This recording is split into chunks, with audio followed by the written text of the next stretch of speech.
Apologia is a tribal movement based on Christian tribalism which sees Christians as a tribe at war with globalism and its main apologist, liberalism. The war is a war of ideologies and is fought ideologically as an experiment in which apologians form the test group. The experiment demonstrates the validity of the apologian position, and that apologetic is a valid science and field of study. Apologia is the environment in which the experiment occurs. In application, apologia is a church. The church is a modern interpretation of the tribal structure. In its pure form, apologetic is a universal science that encompasses all fields of inquiry, including the humanities. In apologetic, the humanities are rendered objective and given a quantified method of validation, but within the tribal form of organization. The church's tribe is both the topic of inquiry and the vehicle in which the experiment occurs. All the science, hard and soft, are amalgamated into one field of study. Apologetic studies and apologia validates the God hypothesis and the validity of Scripture as a handbook on how to live. When we learn how to validate faith through a tribal structure, the sciences become subsumed under apologetic. Our way of life as Christians become a test of faith. The experiment that is apologia rhetorically asks, what happens when we actually live right, as defined in Scripture? But all of what has been said so far is just words if we do not create an impermeable barrier between the two groups. If we are to test what is right, we have to understand and compensate for evil. But even this is not enough, if the adjustments are all anecdotal in nature. The difference between good and evil has to be objective and measurable. Good and evil must be defined so the difference can be quantified. If bad is only bad when compared to good, then the difference between good and evil is relative and cannot be quantified in any meaningful sense. Nor will there be a true division between the test and control groups. We can only measure good if the inverse of that metric is able to measure evil. This is something this world dislikes dealing with. They want everything to be relative. They are opposed to absolutes, but without absolutes there is no way to quantify changes, and if you cannot measure what is wrong, you cannot measure what has value. What is good is what we value. This might seem to provide us with only a personal and subjective measure of good, but such is not the case. Value can be quantified and measured. We may value certain things with no real value, and if that is so, these choices will have to be subsidized if we wish to make them. However, there is another dimension we need to explore here. The hermit only has his time to measure value with. The individual uses his or her time to do what he or she values most. When left to their own devices, an individual will use his or her time in a way that generates the most value for them. However, these choices lack objectivity and cannot be faulted empirically. But humans and groups have a problem.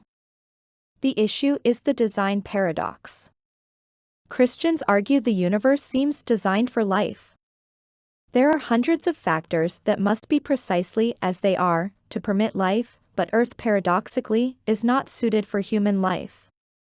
Humans die when exposed to the elements for any length of time. We have to cook meat and process cereals before we can eat them. We need shelter and clothes and foodstuffs that have gone through a lengthy preparation process. If anything, the world does not seem well suited for human beings. That being said, an even more paradoxical situation confronts us. Alone we are not sufficient. To make shelter and clothes and provide food is beyond the abilities of most people. It is easier with two, but to have a comfortable life and to enjoy the fruits of civilization requires a complex and quite sizable population. The basics can be produced by a few moderately skilled people. To create a highly technical civilization, such as possessed by white people, is another thing entirely. Which is why so few nations have got to the level enjoyed by the West. It is one thing to operate as a sovereign citizen answerable to no one. It is another to function as an integrated element of an advanced culture. To create a culture in which many hundreds of thousands or even millions of people work to produce value in a systematic way is another level of order entirely. The liberal model of community is based on negative rights or the thou shalt not prescription. Liberals are ethical in the way they think about right and wrong. A liberal thinks he has divine attributes or innate value. A liberal is a king or queen of his or her own private kingdom. This is why they think they are free, sovereign, and above the law they want to be imposed on everyone else. Liberals fear others because of the freedom they desire for themselves. Individual freedoms always collide. The law is akin to the UN in the sense that it mediates issues that arise between the principalities and powers of liberalism. It is primarily up to each subject how they will live. The state demands its tribute, but how this is acquired is left up to the individual for the most part. What is needed is a model that is less patronizing. We need a community model that has a lower level of tolerance for what is evil. What is needed is a merit-based community system. We need to stop rewarding people for what has no value or what has negative value. We need to identify the features of a meritocracy and delegitimize the tolerance and apathy that rewards everyone for everything. Meritarians are a people who oppose the law because the "aww" does not define merit. A priorian consulting provides information on how best to respond to liberalism and to the law that gives it life.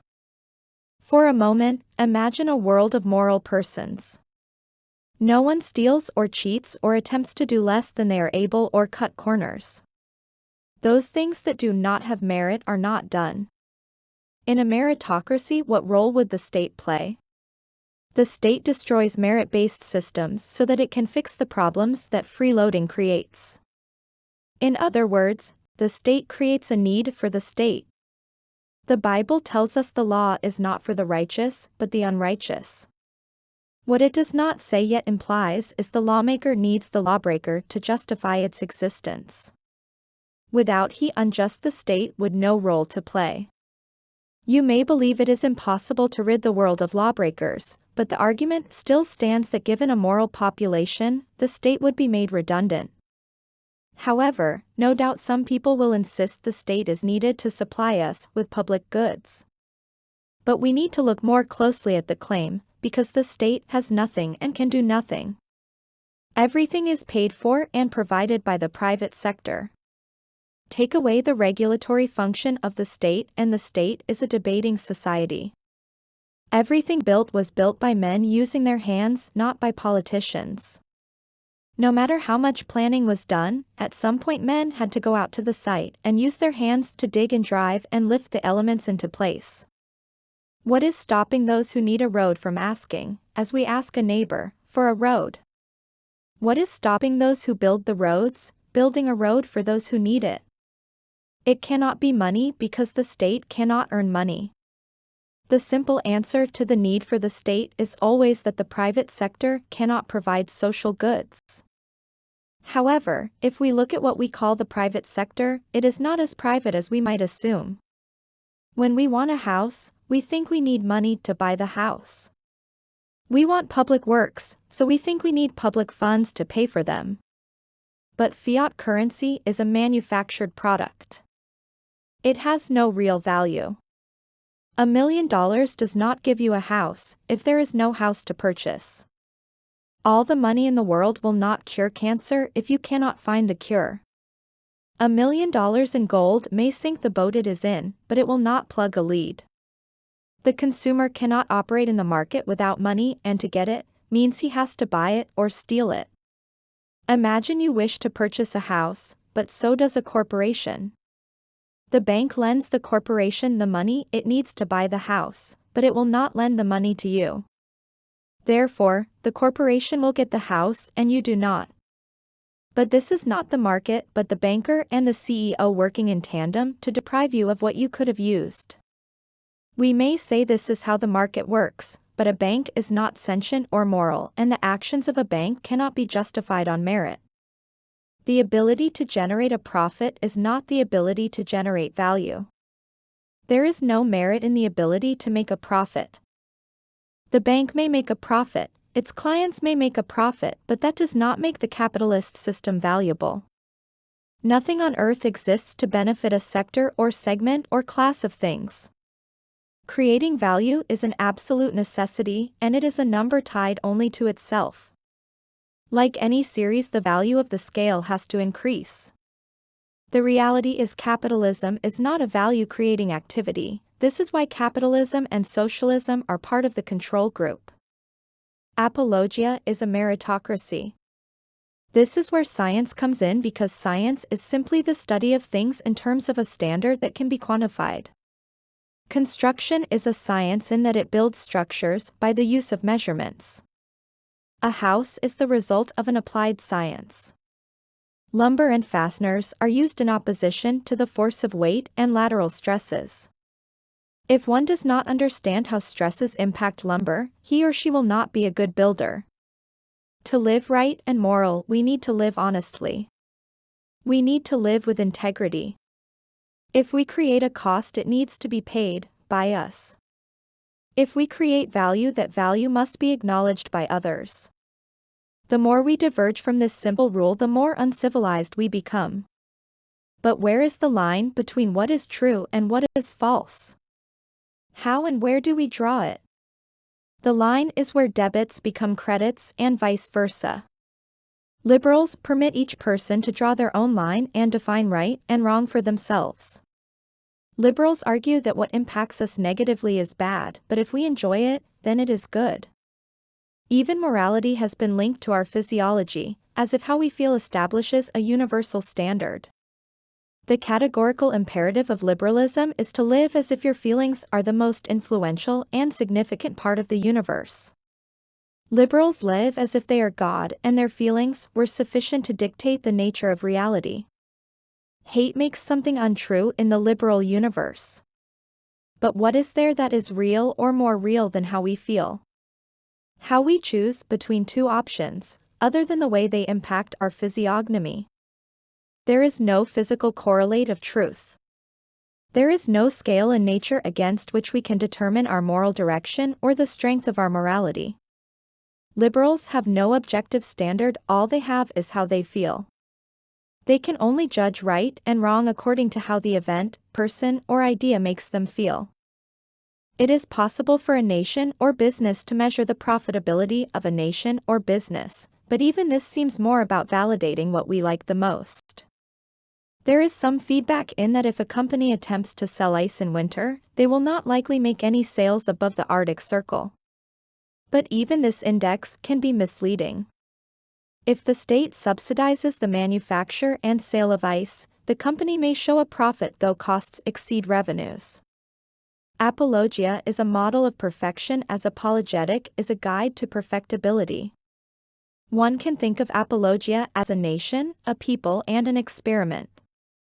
Apologia is a model of society that is guaranteed to work because it rewards value and penalizes the freeloader. This is the opposite of democracy. In application, apologia fulfills the promises of faith. It is not enough for apologians to be passive recipients of a knowledge of Jesus. For us, this is not faith. We must live in faith in a way that makes our life a work of faith. If we are not a work of faith, we have no works that represent faith. Works are not divided from faith, and faith is not something different from works because they come together in our life. When we have faith in Jesus, this is not something akin to a new toy. We have a life in His presence on earth, the church. Faith in Jesus is a way of life. It is not an add-on or addition to life. Faith requires the biblical church. However, this is not built on the organizational model bequeathed us. In opposing Catholics, Luther did not pay enough attention to the real problem. It is not enough to just turn from evil. We must actively seek the good. Evil never poses itself as an alternative to good, but as the lesser evil. If we simply turn from one evil, the probability is we will end up embracing a new kind of evil. The state gains power by promising to steal less than organized crime does. But the state is as unbiblical as any criminal organization. By voting for a politician, we assign authority to them. This assignment of authority requires we give them access to our property. But we are giving them an authority they have no right to. What we are doing is trying to limit the level of our accountability. If there was no state, what would there be? A simple answer, and the one most people would give, is that there would be chaos. The state has taught us that without them, society would descend into chaos.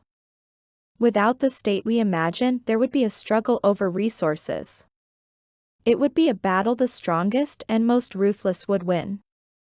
But even so, even in the most negative of scenarios, there would be specialization. We could not all do the same thing. With specialization there is always trade.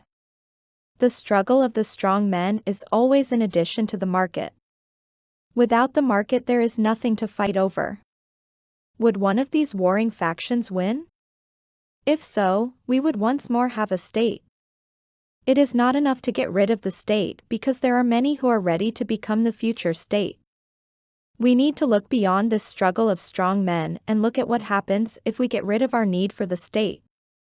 What happens if being the state had no benefit because the state could no longer benefit us? What we have without the state and with the state is a market. The most primitive of tribes still have elements of a market, and the most sophisticated of cultures have a market. The market exists regardless of whether the state exists or not. The choices we have are two. One choice is the state. The other choice is the church. A society devoid of regulation corresponds to the church. The church is not compatible with the state because a society without regulation cannot contain a state. This means the church and the state are incompatible and the differences are not reconcilable. We can pay our own way using what we created, or we externalize costs onto society and future generations, which requires the state. The state negates faith because it is the freeloader option. The two options give us socialism and the church. We can preach the gospel of the state or the gospel of Christ. The state is the idea that social agendas are human rights. The church manifests the idea that if you want it you have to pay for it. Rationalism and socialism are not just two political options, they are two groups with two distinct ideologies preaching two distinct messages. Socialism and rationalism create and are composed of two cultures, two systems, two races, two realities and two incompatible epistemologies. We can only live by reason or by rules. What we have, in fact, with socialism and rationalism, are two incompatible and irreconcilable systems which conflict with each other.